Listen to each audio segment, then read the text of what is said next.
ረጅም ዓመታትን እንድንኖር የሚያግዙ 5 ቀላል መንገዶችን ዛሬ እነግራችኋለሁ።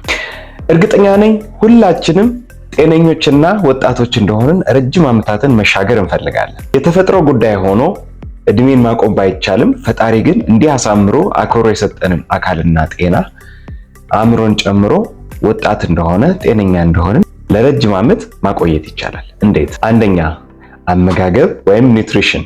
ሰው የሚበላውን ይመስላል አይደል የሚሉት አባቶች? ትክክል። አካልም ጤናም የምንበላውን በትክክል ይመስላል። ሁለተኛ ስፖርታዊ እንቅስቃሴ ወይም ኤክሰርሳይዝ። በባለሙያ የታገዘ ላለንበት የጤናና የእድሜ ሁኔታ በሚስማማ መልኩ ጀምረን ቀስ በቀስ እያደገ የሚሄድ ፕሮግራም።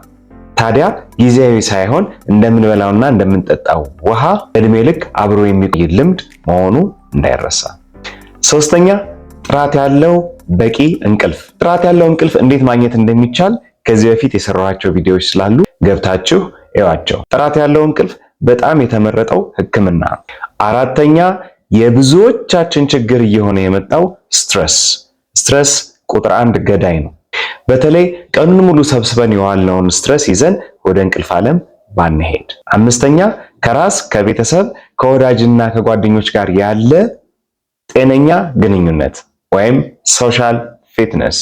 ታዲያ ይሄንን ሁሉ እንዴት በአንድ ላይ ማሳካት እችላለሁ የሚል ስጋት ካለ እንዳታስቡ። ሁሉንም በአንድ ላይ የሚያገኙባቸው ክላሶቻችን በተለያዩ ቅርንጫፎቻችን ላይ እንሰጣለን።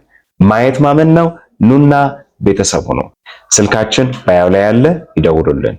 ዋን ላቭ አሌም ኮምፕሊት ፊትነስ